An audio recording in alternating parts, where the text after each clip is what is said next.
So hello and welcome. तो आज हम लोग इस वीडियो में देखने वाले हैं क्लास 9th का सोशल साइंस का चैप्टर नंबर 13 जिसका नाम है राइट्स।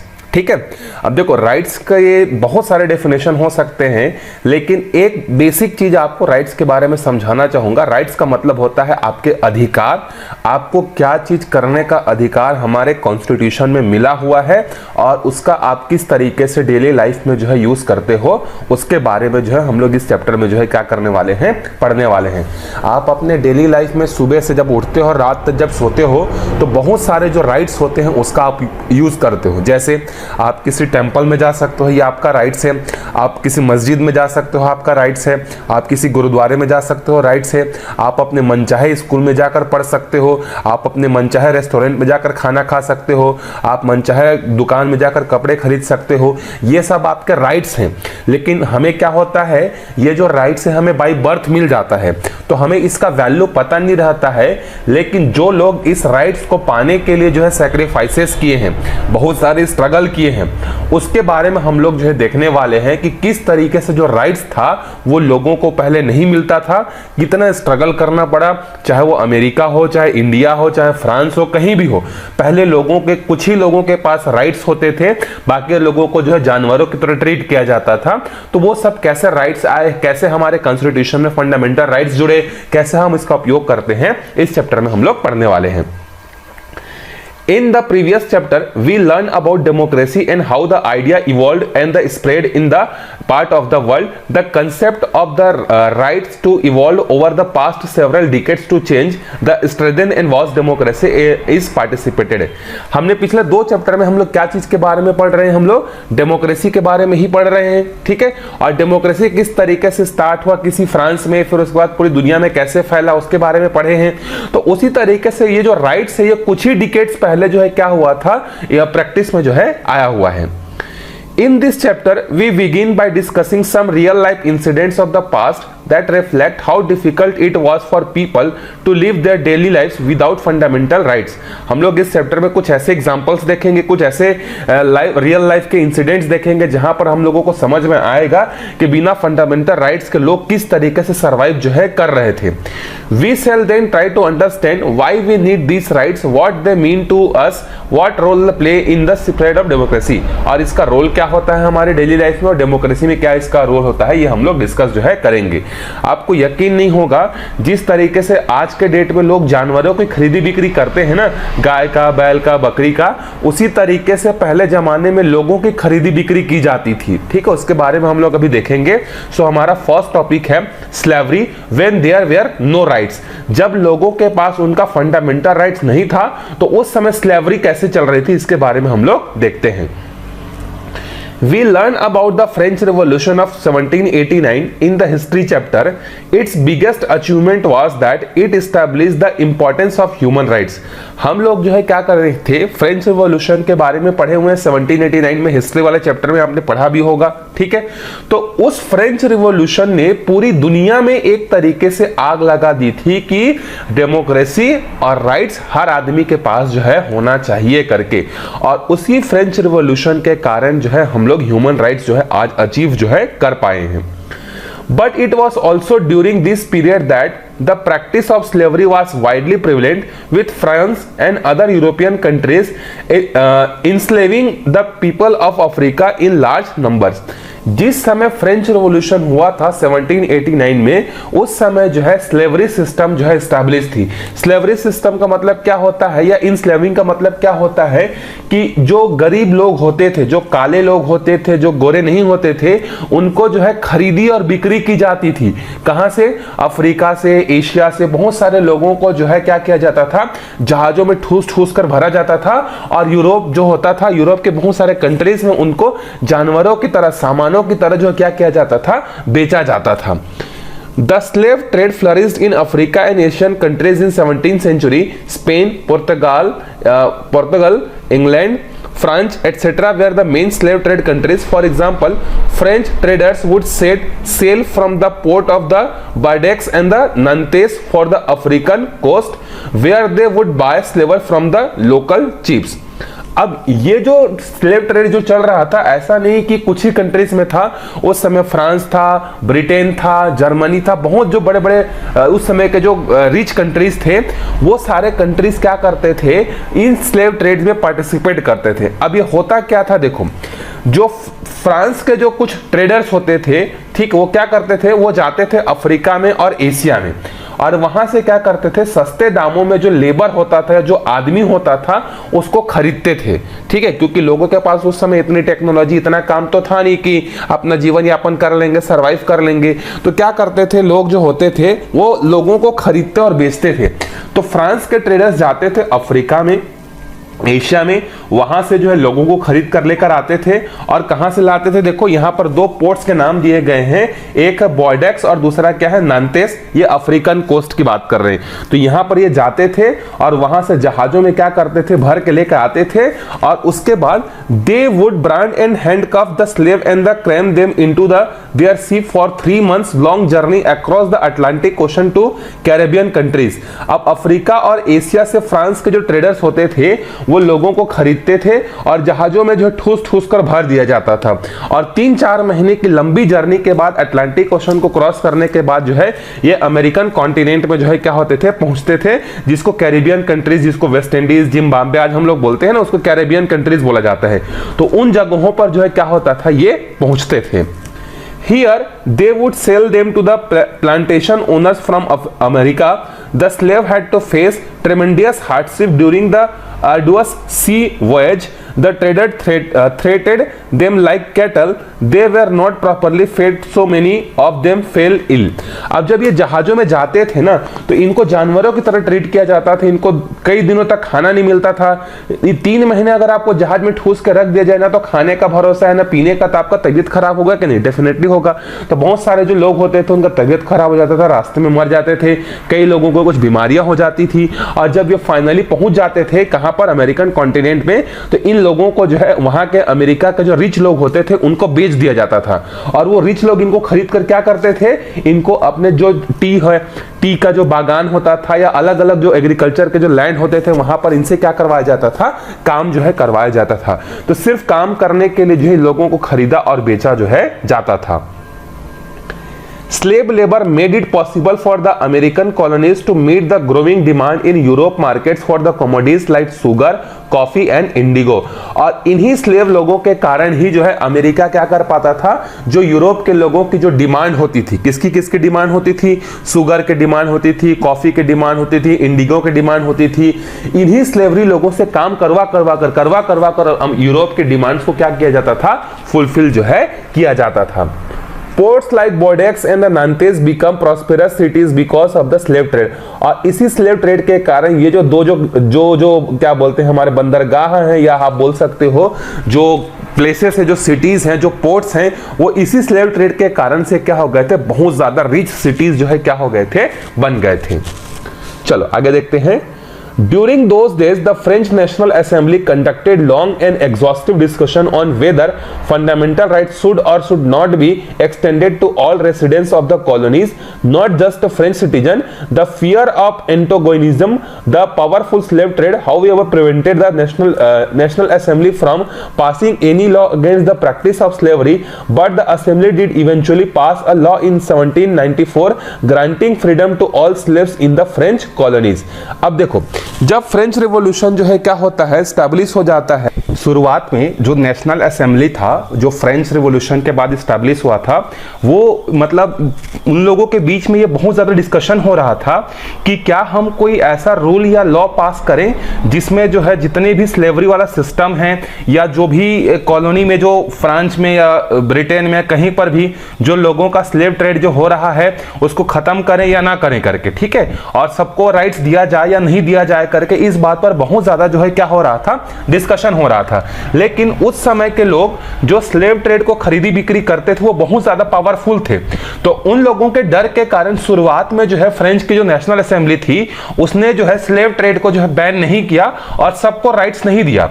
लेकिन कुछ साल बाद ही जो है 1794 में उन्होंने एक रूल पास किया और उन्होंने बोला कि चाहे वो स्लेव ट्रेड हो, चाहे स्लेवरी करने वाले लोग हो, चाहे कुछ भी हो, सबको जो है क्या मिलेगा, राइट्स मिलेगा। मिलेगा और सबको जो है क्या होगा, प्रॉपर नॉर्मल तरीके से, जैसे एक पर्सनल आदमी, एक नॉर्मल आदमी को जो जो राइट्स मिलते हैं वही राइट्स जो है क्या होगा, जो स्लेवरी काम करने वाले लोगों को भी जो है मिलेगा, और उनको जो है स्लेवरी ट्रेड से जो है क्या कर दिया गया, पेपर में ही सही उनको फ्री कर दिया गया।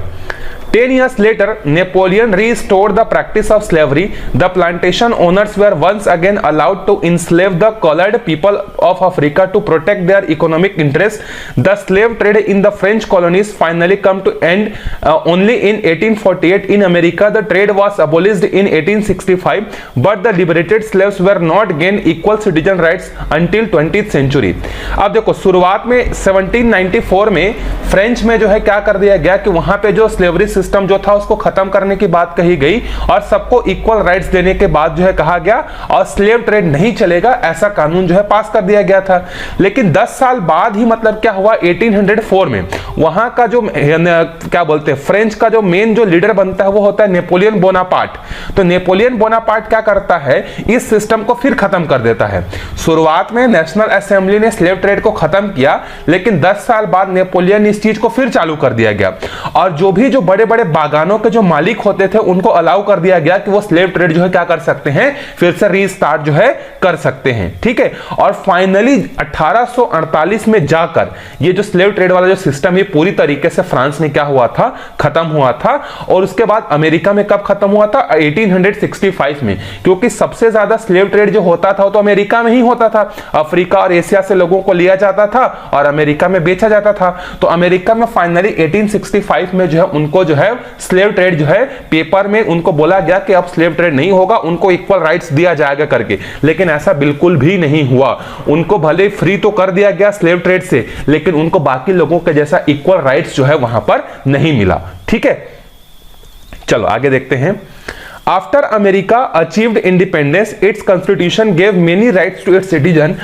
However, women and colored people had to wage a relentless struggle to claim their civic rights. अब देखो, जब जो है 1774 के आसपास जो है क्या होता है, अमेरिका इंडिपेंडेंट हो जाता है। ठीक है, 4 जुलाई 1774 में अमेरिका इंडिपेंडेंस हो जाता है। तो वहां पर इंडिपेंडेंस होने के बाद अमेरिका के रहने वाले बहुत सारे लोगों को जो है, मतलब जो अमेरिका के ओरिजिनल सिटीजन थे, उनको उनके कॉन्स्टिट्यूशन में बहुत सारे जो है राइट्स दिए गए। ठीक है, वहां के, लेकिन लोगों को जो है राइट्स तो दिया गया, लेकिन वहां के जो महिलाएं थी या जो गोरे रंग के नहीं होते तो जो काले रंग के होते थे, जो अफ्रीका से अलग अलग जगहों से जो स्लेव ट्रेड के थ्रू लाए गए थे, जो जिनका स्किन कलर व्हाइट नहीं था, उनको जो है ऐसा कोई भी राइट्स जो है नहीं दिया गया। उनको अपना फंडामेंटल राइट्स के लिए बहुत ज्यादा जो है स्ट्रगल करना पड़ा। Slavery was abolished in 1864 and the colored Afro-American and Native American men were given the rights to vote in 1870s. अब देखो 1774 में राइट्स तो दे दिया गया, लेकिन जो वहां की महिलाएं थी या वहां का जो अनकलर्ड या बोल सकते हैं कि अफ्रीका से आने वाले जो ब्लैक कलर के जो लोगों थे, उनको वोटिंग करने का राइट्स जो है नहीं दिया गया। 1870 तक भी उनको नहीं दिया गया।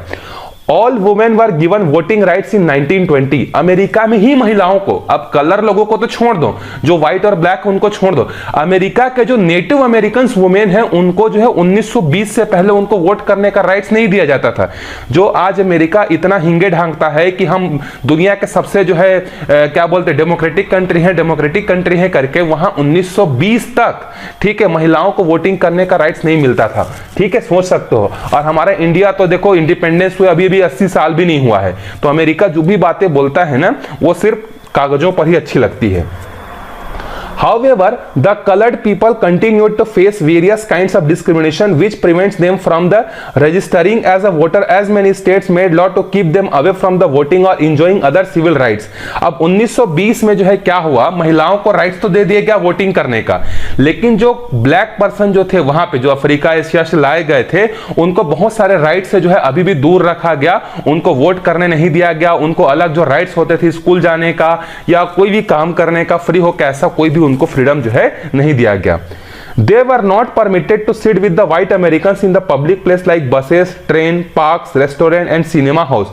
उनको यहां तक ये भी कहा गया कि अगर आप बस में चढ़ रहे हो और उस बस में अगर गोरे लोग बैठे हुए हैं तो वहां पर काले लोग जाकर नहीं बैठ सकते, ना ही ट्रेन में काले लोग जाकर बैठ सकते हैं। जहां पे पार्क में अगर गोरे लोग खेल रहे हैं बैठे हैं वहां पर काले लोग जाकर नहीं बैठ सकते। रेस्टोरेंट, जिस रेस्टोरेंट में क्या बोलते हैं गोरे लोग खाना खा रहे हैं वहां पर काले लोग जाकर खाना नहीं खा सकते। सिनेमा हॉल में एक साथ बैठकर मूवी नहीं देख सकते। ये सब जो है उनको क्या कर दिया गया, राइट्स जो है उनको अवॉइड कर दिया गया। They could not interact as equal with them. They did not have equal access to public leisure and the during places. Public जगहों पर भी उनको राइट्स नहीं दिया गया, ठीक है। In 1956, an incident of the racial discrimination created a massive wave of anti-racialism that swept across America. A colored American citizen named Rosa Parks was not allowed to sit in the public bus. The colored Americans, under the leadership of the Martin Luther King Jr., launched a mass campaign for the civil rights movement. अब देखो इनको इतना ज्यादा problem face करना पड़ता था। अगर आप सोचो इनके जगह आप होते, मतलब अगर आपका कलर मान लो जो है गोरा नहीं है, तो जहां पर गोरे लोग खाना खा रहे हैं आप वहां पर उनके सामने जाकर खड़े नहीं हो सकते, ना उनके साथ खाना खा सकते हैं, ना उनके साथ बैठ सकते हैं, ना सिनेमा देख सकते हैं, ना बस चढ़ सकते हैं, ना ट्रेन चढ़ सकते हैं। ऐसा होगा तो आपको कितना खराब लगेगा। तो वैसा ही एक इंसिडेंट होता है 1956 में, मतलब अभी से लगभग आप मान लो 70 साल पहले की बात है, वही आसपास 65-70 साल पहले की बात है। एक रोजा पार्क नाम की जो है एक वुमेन थी, वो क्या कर रही थी, बस में बैठे हुए थी, ठीक है। मतलब बस ऐसा था अमेरिका में कि सामने की जो सीटें होती थी वो गोरे लोगों के लिए रिजर्व होती थी और पीछे के एक दो सीट्स जो होते थे वहां पर काले रंग के जो रहने वाले लोग हैं वो क्या कर सकते थे, बैठ सकते थे। तो रोजा पार्क जो है उसी तरीके से पीछे वाले सीट में जो है बैठी हुई थी, ठीक है। उसके बाद उस बस में क्या होता है, एक जगह पर रुकता है बस और उस बस में कुछ गोरे लोग जो है क्या होते हैं वहां पर चढ़ते हैं। तो अब देखो राइट्स, मतलब अभी तक अमेरिका में क्या चल रहा था कि गोरे लोग जहां पर भी हैं उसके आसपास काले लोग नहीं होने चाहिए। तो रोजा पार्क को बोला गया कि आप सीट को छोड़िए, यहां पर गोरे लोग बस में चढ़े हैं, उनको सीट नहीं मिल रहा है, गोरे लोग यहां पर बैठे हैं। तो रोजा पार्क ने कहा कि मैं बिल्कुल नहीं हटूंगी, मैं पहले से आई हुई हूं और जो पहले आया हुआ है वो सीट उसके लिए रिजर्व होना चाहिए करके। लेकिन उनको जबरदस्ती उस सीट से उठाया गया और यही एक चीज जो होता है वो क्या होता है, फिर एक सिविल राइट्स मूवमेंट्स की तरफ जो है अमेरिका को जो है ढकेल देता है। वहां पर जितने भी काले लोग होते हैं जो गोरे नहीं होते हैं वो सब आपस में इकट्ठा होते हैं और मार्टिन लूथर किंग जूनियर, ये एक आदमी का नाम है जो इस लीड को क्या करता है, इस कैंपेन को जो है क्या करता है, लीड करता है। और कहा जाता है कि अमेरिका में रहने वाले चाहे काले हो चाहे गोरे हो सबको इक्वल राइट्स मिलना चाहिए। ऐसा नहीं कि अगर बस में गोरे लोग चढ़ रहे हैं तो काले लोगों को अपना सीट छोड़ना पड़ेगा, ऐसी बातें बिल्कुल भी नहीं होनी चाहिए करके जो है वहां पर जो है सिविल राइट्स जो है स्टार्ट जो है हो गया। The colored Americans stages a series of demonstrations in the different places during the course of the civil rights movements. The pressure created by the protest led the American government to abolish all these laws that caused discrimination against non-white in 1964. This also finally removed the obstacle created by the state law to voting rights of the non-whites. अब ये जो Martin Luther junior के जो leadership में जो civil rights movement America में चला उसमें बहुत सारे लोग जो है क्या हो गए, शामिल हो गए और इस मूवमेंट का प्रेशर इतना बढ़ गया था कि अमेरिका का जो गवर्नमेंट है, जो पहले जो भी रूल्स था कि सिनेमा हॉल, बस, ट्रेन, रेस्टोरेंट में काले लोग नहीं बैठ सकते गोरे लोगों के साथ, ये सब रूल्स को उनको क्या करना पड़ा, अबोलिश करना पड़ा, हटाना पड़ा। इवन जो उनको वोटिंग करने का जो राइट्स भी नहीं था वो 1964 में इसको क्या कर दिया गया, अप्लाई कर दिया गया कि अब नॉन व्हाइट्स लोग भी क्या कर सकते हैं, अमेरिका के इलेक्शन में पार्टिसिपेट जो है कर सकते हैं। The leader of the movement, Martin Luther King Jr., asserted that colored Americans should resort to direct action in the long marches to attain their objectives. He gave a powerful and emotional speech to mass rally over 250,000 people assembled under the Lincoln Memorial in the Washington, D.C. on August 28, 1963. This speech is considered to be the one of the most memorable and influential speech on the human rights in world history. Some experts are given below. अब देखो Martin Luther junior जो था उसने क्या किया, 28 अगस्त 1964 को वहां पे वाशिंगटन, जो वहां के अमेरिका का जो कैपिटल है वाशिंगटन डीसी, वहां पे जो है जो अब्राहम लिंकन थे जिनको अमेरिका का फादर कहा जाता है, उनके जो मूर्ति है उसके नीचे जो है इकट्ठा होकर 2.5 लाख लोगों को जो है एक साथ इकट्ठा कर इस मूवमेंट को जो है क्या किए थे, आगे बढ़ाए थे और 2.5 लाख लोगों के सामने जो है क्या किए थे, स्पीच दिए थे। और वो जो स्पीच जो दिया गया था Martin Luther king junior Skinner के द्वारा, वो दुनिया में आज भी वन ऑफ द मतलब जो अगर टॉप 10 स्पीचेस की बात करें तो उसमें से एक स्पीच जो है इनका भी जो है आता है कि 2.5 लाख लोगों को किस तरीके से इन्होंने मोटिवेट किया और अपने राइट्स के लड़ने के लिए जो है उनको क्या किया गया, जगाया, और फाइनली उनको जो है 1964 में जो है क्या हुआ, उनको राइट्स जो है मिले। लेकिन अभी भी जो है हम लोग 2024-25 में पहुंचने वाले हैं, लेकिन अभी भी वहां पर डिस्क्रिमिनेशन जो है होता है। वहां के जो व्हाइट लोग हैं वो अपने आप को सुपीरियर समझते हैं और जो ब्लैक लोग हैं उनको क्या कहा जाता है, सुपीरियर जो है नहीं कहा जाता है। अभी मुझे 1-2 साल के पहले एक केस हुआ था जहां पर एक आदमी जो है काले रंग का था, वो क्या कर रहा था, एक दुकान गया और दुकान से ब्रेड खरीद कर ला रहा था, ठीक है। तो दुकान वाले ने जानबूझकर जो है क्या कर दिया, उसने बोल दिया कि ये जो काला आदमी जो ब्रेड लेकर गया है ये पैसा नहीं दिया है करके, तो वो कंप्लेन कर देता है। तो पुलिस जो है वहां पर पहुंच जाती है और उसको जो है कुछ डॉलर्स के कारण उसको इतना दबाया जाता है कि शायद वो आदमी की जो है क्या होती है, डेथ हो जाती है कि मुझे एग्जैक्ट याद नहीं आ रहा है, लेकिन उसको इतना क्रुएल्टी से मतलब उसको जो है गाड़ी के कार के नीचे दबा दिया जाता है और उसके मुंडी के ऊपर में जो है एक पुलिस वाला आदमी जो है चढ़ जाता है। सोच सकते हो कि एक ब्रेड के पैसा, जबकि वो आदमी ब्रेड का पैसा दिया हुआ था, ठीक है, वो बहुत ज्यादा जो है क्या हुआ था, न्यूज बना था। तो जो अमेरिका पूरी दुनिया में ढिंढोरा पीटता है कि तुम्हारे यहां डेमोक्रेसी नहीं है, तुम्हारे यहां ये नहीं है, तुम्हारे यहां वो नहीं है, वो देश में भी आज भी जो है वहां पर जो है व्हाइट और ब्लैक कलर के बीच में डिस्क्रिमिनेशन जो है वहां पर होता है। इवन अभी जब अमेरिका का प्रेसिडेंट इलेक्शन के लिए कैंपेन जब चल रहा था तो एक इंडियन ओरिजिन के जो है राधा स्वामी करके वहां पर प्रेसिडेंट के कैंडिडेट थे, तो वहां के लोग क्या बोल रहे थे कि नॉन क्रिश्चियन आदमी अमेरिका का प्रेसिडेंट नहीं बन सकता, क्योंकि वो हिंदू थे, ठीक है। राधा स्वामी जो है इंडिया से माइग्रेटेड थे, उनके पेरेंट्स तो वहां पैदा हुए थे, तो वो हिंदू रिलीजियस को फॉलो करते थे। तो सोच सकते हो कि वहां के लोगों की मेंटालिटी क्या है, वो अपने आप को सुपीरियर तो समझते हैं, लेकिन बोलते हैं कि कोई क्रिश्चियन जो नॉन क्रिश्चियन आदमी है वो हमारे अमेरिका का प्रेसिडेंट नहीं बन सकता। इस तरीके का उनका जो है क्या है, थिंकिंग है, ठीक है। तो दुनिया को ज्ञान देने से पहले खुद अपने गिरेबान में भी अमेरिका को झांक कर जो है क्या होना चाहिए, देखना चाहिए, ठीक है। तो इस वीडियो में यही तक देखेंगे, नहीं तो वीडियो काफी लंबा हो जाएगा। अगले वीडियो में जो है हम लोग क्या करेंगे, ये जो मार्टिन लूथर किंग का जो स्पीच था जो कि 28 अगस्त 1963 को दिया गया था, उसके कुछ पार्ट्स को जो है हम लोग अगले वीडियो में क्या करेंगे, डिस्कस करेंगे, ठीक है। मिलते हैं अगले वीडियो में, तब तक अच्छे से पढ़ते रहिए, वीडियो को शेयर करिए, बाय बाय।